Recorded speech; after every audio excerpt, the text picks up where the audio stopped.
और अब आज के दिन की सबसे विशेष बात, आज शुद्ध आश्विन शुक्ल पक्ष की उदया तिथि त्रयोदशी और दिन गुरुवार है। त्रयोदशी तिथि आज दोपहर 3:16 तक ही रहेगी। उसके बाद चतुर्दशी तिथि लग जाएगी। इसके अलावा आज दोपहर 12 बजे से रवियोग लग जाएगा और कल दोपहर 2:57 तक रहेगा। रवियोग के प्रभाव से आपके सारे काम बनेंगे। सूर्य के प्रभाव वाला ये योग बहुत ही प्रभावशाली है। इस योग में किए गए कार्य को कोई भी बिगाड़ नहीं सकता, बल्कि सब अच्छा ही अच्छा होता है।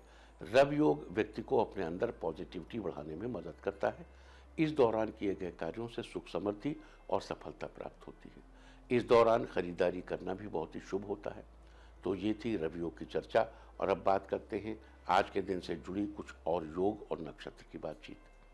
आज पूरा दिन पार करके देर रात 2:37 तक हर्षण योग रहेगा। हर्ष का अर्थ होता है खुशी, प्रसन्नता।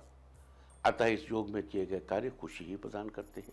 हालांकि इस योग में प्रेत कर्म यानी पितरों को मनाने वाले कर्म नहीं करना चाहिए। साथ ही आज दोपहर 12 बजे तक उत्तरा भाद्रपद नक्षत्र रहेगा।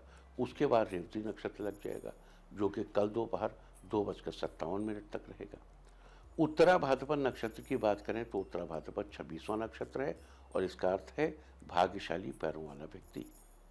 इस नक्षत्र पर शनिदेव का प्रभाव, इस नक्षत्र के स्वामी शनिदेव हैं और इस नक्षत्र का संबंध नीम के पेड़ से बताया गया है।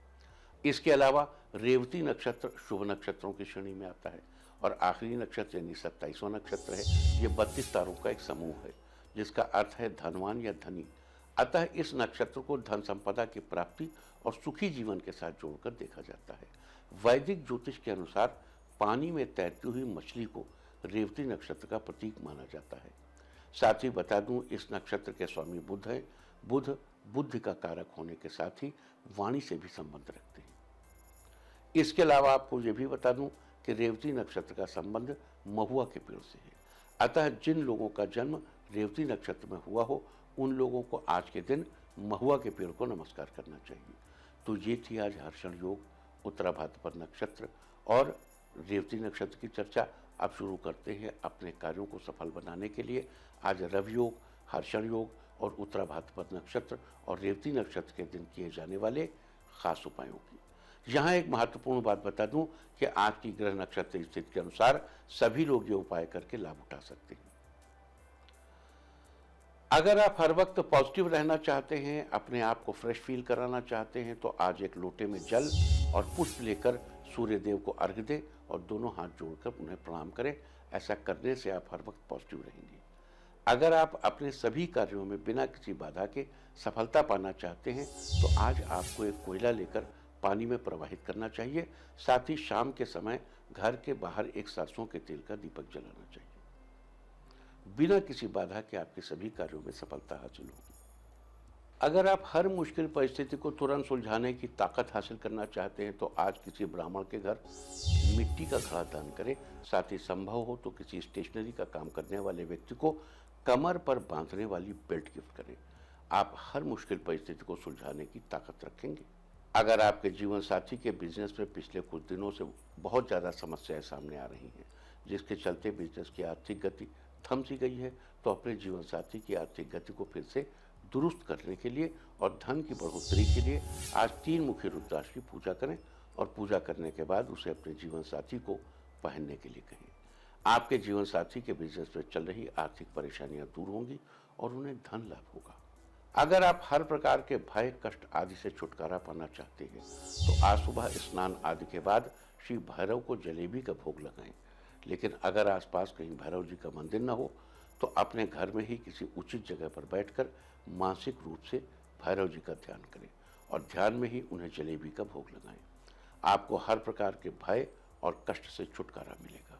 अगर आप जीवन में धन, वैभव और सुख पाना चाहते हैं तो आज घर में अपने से बड़ी उम्र की महिला को हरे रंग की चूड़ियां भेंट करें और उनका आशीर्वाद लें। आपको जीवन में धन, वैभव और सुख की प्राप्ति होगी। अगर आप अपने रिश्तेदारों के बीच या समाज के लोगों के बीच अपना मान सम्मान बनाए रखना चाहते हैं तो आज आपको सूर्यदेव के इस मंत्र का 108 बार जप करना चाहिए। मंत्र इस प्रकार है, ओम घृणी सूर्याय नमः।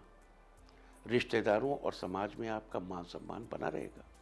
अगर आप अपने जीवन साथी के साथ अपने संबंधों की मजबूती कायम रखना चाहते हैं तो आज आपको चमड़े की कोई चीज़ लेकर, आप जूता या बेल्ट भी ले सकते हैं, उसे अपने जीवन साथी के हाथों से स्पर्श करा के और स्पर्श कराने के बाद उससे किसी मोची को गिफ्ट कर दें। जीवन साथी के साथ आपके संबंधों में मजबूती कायम रहेगी। अगर आपके पास पैसा स्थायी रूप से नहीं टिकता है, पैसा आते ही किसी न किसी काम में खर्च हो जाता है, तो आज किसी जरूरतमंद को साबुत हरे मूंग की दाल दान करें। साथ ही मंदिर में इलायची का दान करें और किसी कन्या को आदरपूर्वक हरे रंग का वस्त्र गिफ्ट करें। कन्या के पैर छूकर आशीर्वाद लें, आपकी आर्थिक स्थिति मजबूत होगी। अगर आप अपने सुख सौभाग्य में बढ़ोतरी करना चाहते हैं तो आज आपको सौभाग्य वीसा यंत्र की स्थापना करनी चाहिए। आज ताम्रपत्र पर यानी तांबे के पत्ते पर बने सौभाग्य वीसा यंत्र की स्थापना करके उसकी विधि विधान से पूजा करनी चाहिए और उसे मंत्रों से सिद्ध करना चाहिए। लेकिन अगर आप तांबे के पत्र पर बना यंत्र नहीं ले सकते हैं तो अनार की कलम लेकर भोजपत्र पर अष्टगंध से यंत्र बनाना चाहिए। अगर आपके पास ये सब भी न हो तो आप सादे कागज पर लाल रंग की स्याही से या लाल पेन से यंत्र बना सकते हैं। इस प्रकार यंत्र तैयार करने के बाद उसकी प्राण प्रतिष्ठा करनी चाहिए और उसे उचित स्थान पर स्थापित करके उस पर देवी माँ का स्मरण करना चाहिए। इसके बाद आप इस यंत्र को अपने घर में किसी सुरक्षित स्थान पर रख सकते हैं या फिर ताबीज में भरवाकर अपने गले में पहन सकते हैं। इस यंत्र के प्रभाव से आपके सुख और सौभाग्य में निश्चित ही बढ़ोतरी होगी।